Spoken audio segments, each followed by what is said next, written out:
20,000 people dead and counting. What's happening in the United States of America is unprecedented. You will have to pay for this.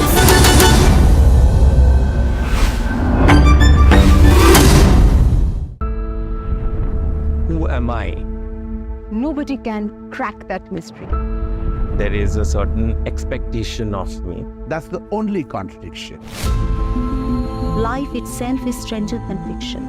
I was a perfectly normal person born in an abnormal world. I really didn't understand why is it different.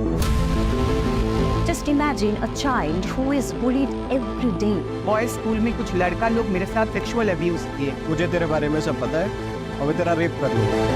You also start to stigmatize. अरे ये तो time pass है. Sex doesn't come in the picture, sex comes very late.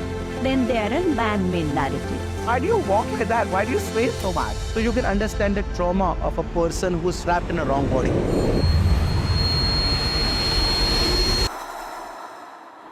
But nothing can bind life. We have to reclaim the lost position. We fought for more than 10 years. Today I'm the mother of the industry. I'm a first transgender member judge. You can't walk in everybody's shoes. This is what I'm comfortable with. They just are what they are. You become the light yourself. That is the change that I was looking for. When I recognize myself is a small story, but it's an interesting one.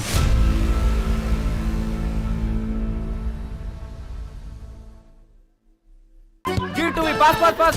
We'll put new glasses in the windows and they keep breaking it. This is the fourth time. You are playing football throughout the day. Will you win the world by playing football? Yes, uncle. I will now conquer the world by playing football. Let's go to Germany. World's largest football talent hunt, News 9 Indian Tigers and Tigresses. In association with DFB Pokal, Bundesliga, BVB and India Football Center. Train and play matches in Europe. Register now and fly to Germany. IndianTigersandTigresses.com.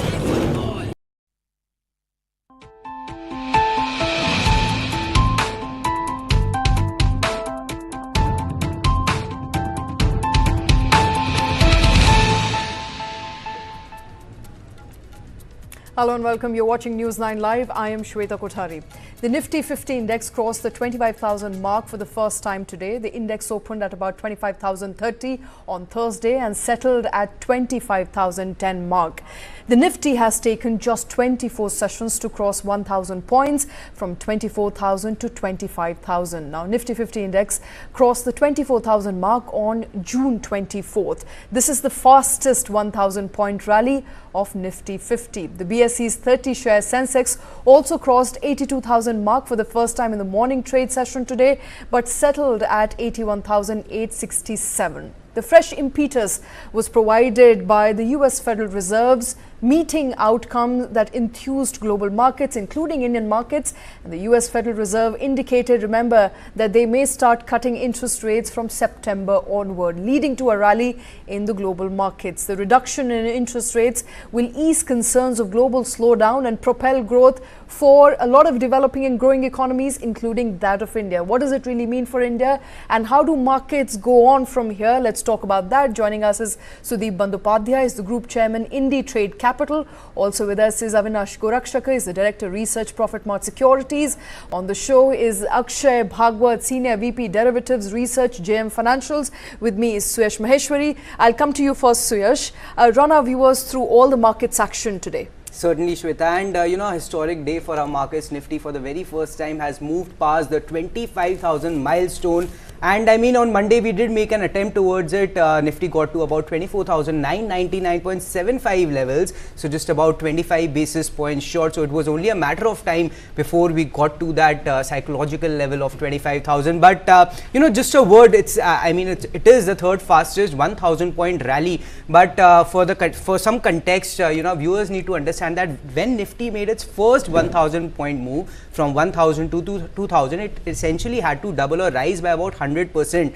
But a move from 24,000 to 25,000 only requires a movement of about 4.16%. So while it may look like that this rally or this move has been very strong in absolute terms, in percentage terms, it's more digestible. Now talking about, you know, what led to this rally, you also pointed out that it was a dovish commentary that came from the US Federal Reserve. And just to be sure, US Federal Reserve did not cut interest rates, and they maintained it for the 8th consecutive time. But Fed chair has made a dovish pivot. He has indicated that rate cuts could happen soon, and as soon as September, and potentially we could have a second rate cut as well in the US in December also.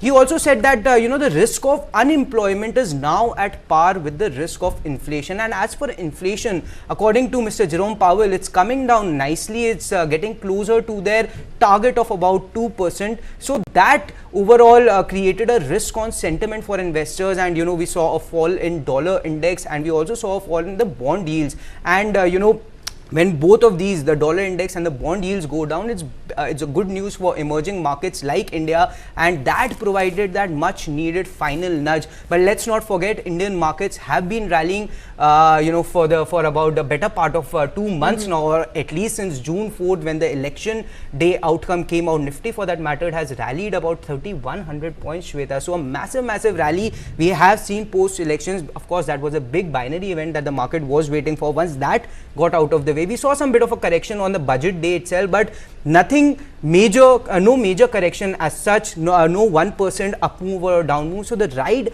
has been sharp, but it has been a steady ride. Okay, a sharp ride, a steady ride on the back of strong fundamentals as far as India is concerned, but also global cues that are propelling not just Indian market, but also markets in Asia. So I want to come to you first. Your first commentary on Nifty crossing that brilliant 25,000 mark, and what are you making of this movement? Is it likely to sustain? Well, first of all, I think it's a historical event. And, you know, we are pretty blessed to be witnessing this fantastic rally, no doubt about it. Multiple factors, including, as Suhash was mentioning, it was on the back of the fact that US Fed very clearly indicated, Fed chair, that there is one cut coming in September and maybe one in December. So this was a kind of a change of policy stance and an excitement in the market, both US as well as other emerging markets was expected. So today's rally was on expected lines. But I think we scratch the surface and look at what is causing this upsurge in the index in India, or upward movement of capital market. I would say it can be ascribed to maybe 1, 2, 3 factors, whatever number of factors we may call. And all of them are liquidity, liquidity, and liquidity. I think it's on the back of strong domestic liquidity support, which is what is taking the markets higher and higher and higher. Of course, the macro factors are good. Corporate results have been by and large in line, in some cases better. But I think monsoon has been good. But I think the fundamental factor which is taking the market, propelling the index upwards, is the domestic liquidity.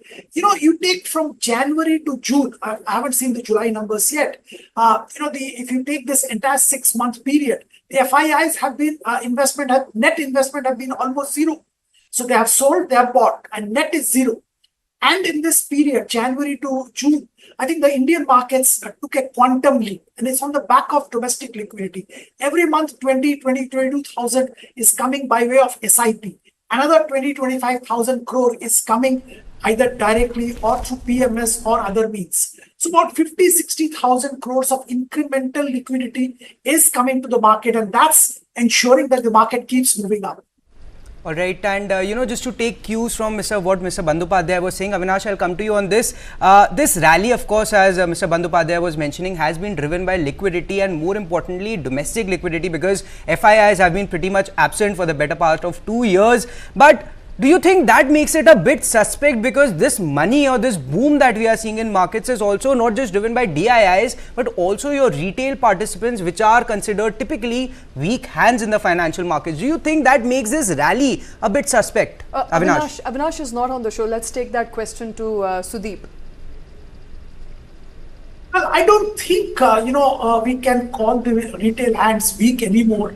Suash, predominantly the flow is coming through the asset managers, which is the mutual funds, PMS, and alternate funds. Now they have a very clear strategy. They believe in India, and if they divest from a particular stock, they are putting money in some other stock. So it is not weak hand of individual investors any longer. Yes, money is coming from retail directly as well, but I think a large chunk of this is coming through the institutional route via mutual funds, PMS, AIF, and others. Second, a lot of HNI money is coming in. Again, they are not weak hands.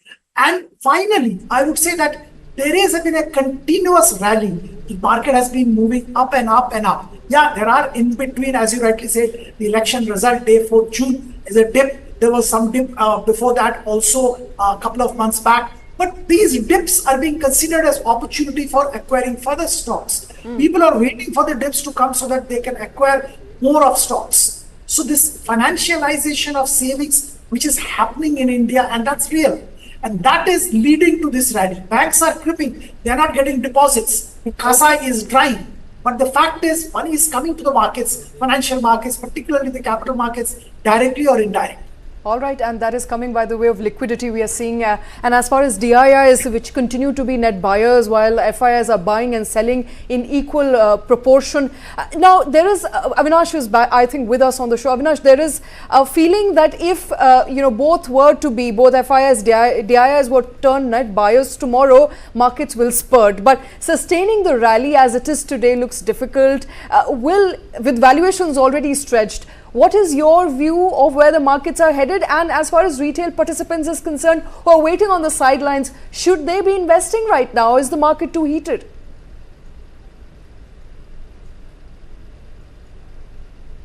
Avinash?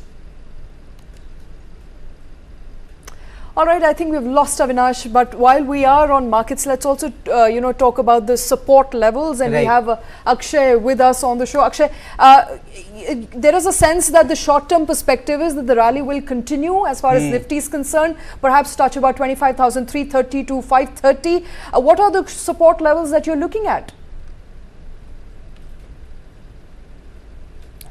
You'll need to unmute yourself, Akshay. Yeah. Good evening, Shweta. Well, see, it's been a rally which is unstoppable, as I see. If you were to see the trading parameters on the price charts, it is trading in an overbought zone, but really there is no still sign of any major reversal or correction. If you were to look at the support zones based on the last 4 days of price action, 24,750 is a vital support zone for the market. It is kind of languishing around the 25,000 pivotal level. We have touched and conquered a landmark level today, that's the 25,000 mark. But really from here, does the momentum rally continue one way as it has been in the past? That's a question for me, because I believe that in the month of August, which is a pretty long expiry on the derivative series, there is a good chance that a time correction would unfold in the Nifty index, where Nifty might be confined in a range which I see 24,500 on the lower end and probably maybe 25,200 on the upper end. But I do not see any major rally from here on, at least for the month of August. It will be more of a range bound, time consuming price action. It will be choppy in between. It will be stable though. So for levels 24,750, that's the first level of support I see in the market. Beyond that, if in case it were to break going ahead, 24,500 comes into the picture. And on the upside, as of now, 25,200 is crucial resistance for the Nifty index. All right, those are the support and resistance levels for Nifty market, and that's a big pocket for the market. 35% of Nifty's weightage comes via banks, and it continues to underperform. We have spoken about it at length. When will Nifty Bank finally take that leadership role? I mean, are there any indications that now perhaps is the right time? I mean, HDFC Bank was the top contributor for Nifty. Is that enough, or more needs to be seen for Nifty Bank to rally from here on?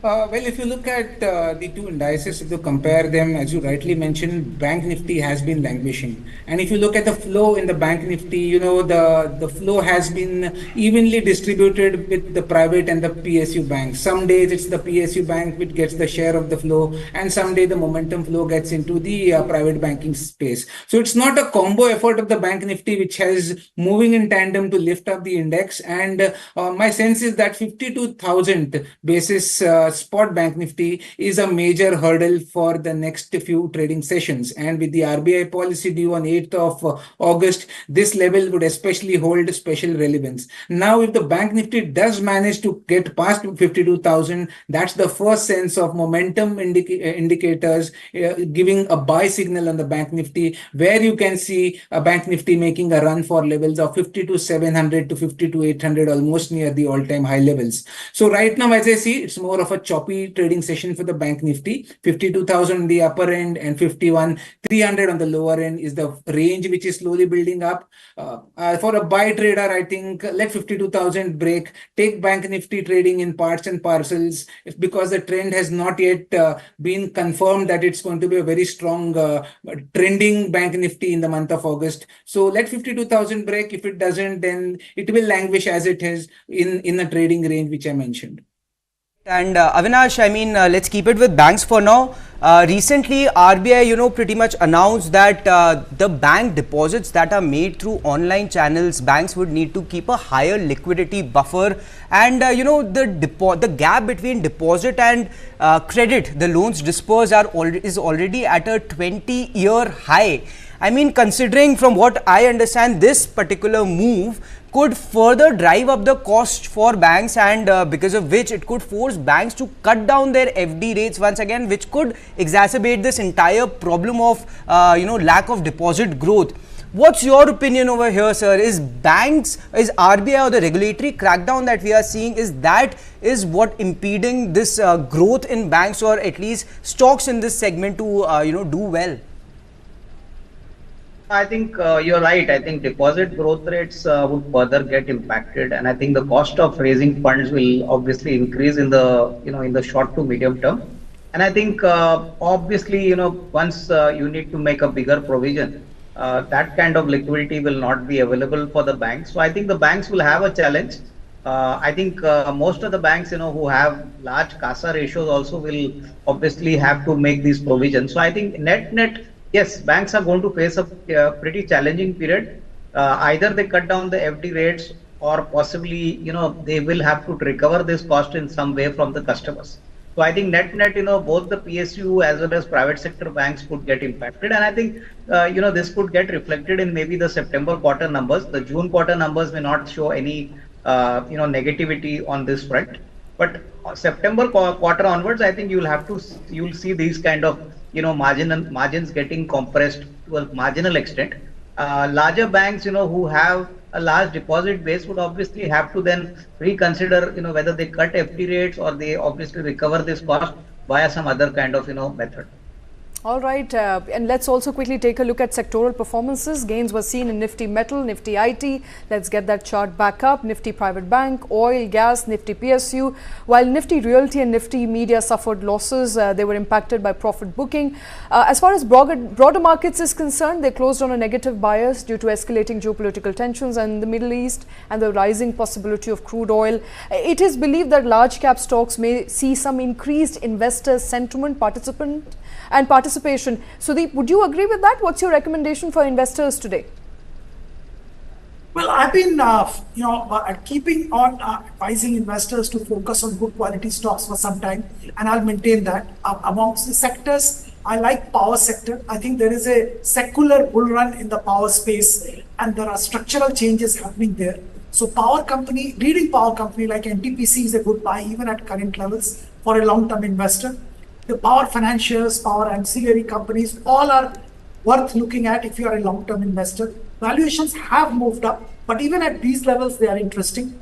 The other space where we are positive is the FMCG. I think, the rural rejuvenation is real. We can see that in the numbers of Colgate, Palmolive, Dabur, who have announced results, and these companies have significant rural presence, 40% plus, and their numbers were good, particularly the rural sales pickup. So all rural focused FMCG companies should benefit over the next couple of quarters. We also have a positive view on another laggard sector, which is the specialty chemical space. The Chinese dumping and the issues relating to that is to an extent over. The demand in China is started to pick up again, and the stocks in China have to a great extent been liquidated. Apart from that, I think the original, the hypothesis of China plus one continues to remain valid.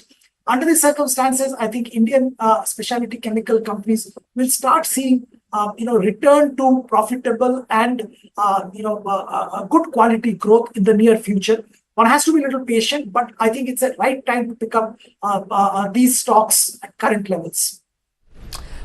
All right, so that is, of course, Sudeep's pick. Avinash, right before we lost you, my question for you, for all the retail participants who are sitting out there on the fences, looking at markets heating up, is the market too overheated to enter at this point? What would your advice be? I think, on the index level, the markets definitely seem to be expensive. But I think if you look at the broader market, I think there are many companies which have posted very strong Q1 numbers. The management commentaries have also been good. So I think clearly, investors should look at the broader market. I think the large caps and maybe the index stocks, have gone up significantly. And I think you have to pick and choose based on a stock specific approach. But yes, I think wherever the valuations are very expensive, where the business is not sustainable, I think it's better to book out your profit, because even penny stocks have now started moving up. And broadly, I think it's very difficult now to identify good stocks with which can generate a good alpha. But I think still within the cement space, capital goods space, or even the auto component space, there are many reasonably priced companies. If one were to look at. I think you need to take a slightly longer term view, and I think yes, you need to continuously book out profits also, because just sitting on paper profits has got no meaning. So you need to convert those paper profits into cash flow, and I think you need to ride the trend, because clearly with so much liquidity coming in the market, as Sudeep mentioned, SIPs have now averaged about 21,000 crores. LIC, insurance money is coming in the market. FI money is coming. A lot of AIF money is coming. So the market is unlikely to correct sharply. And I think if you wait for a deep correction, I think it's not going to come in so soon. So, liquidity is going to support the markets. I think you need to take that into account and obviously bet on those companies where the earnings growth is positive, and I think where the commentary is good. But I think you need to be very selective. Okay, right, don't wait for the correction. I think and that's the word coming in from experts. Don't sit on the fences when all the liquidity is coming into capital markets. It's perhaps time for you to also ride into that jubilation. Certainly, and something that Avinash mentioned over here, that is getting very difficult to find good quality stocks, and we have a technical expert over here. Akshay, any pockets of opportunity that you see in this market that is as far as valuations are concerned, overheated?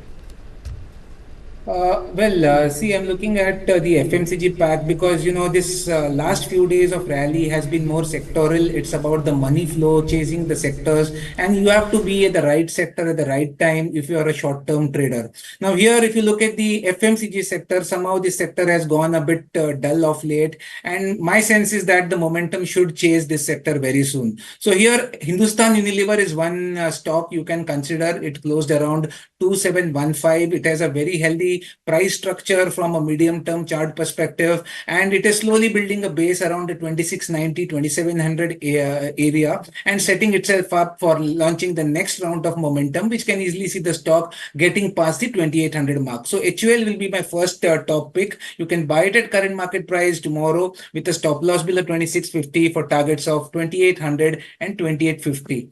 Another trade I would recommend here is United Spirits. Again, this stock has seen a very strong bout of momentum lately, and it's been going one way. It's been in a one-way rally lately. Just last 4 days have been a bit off.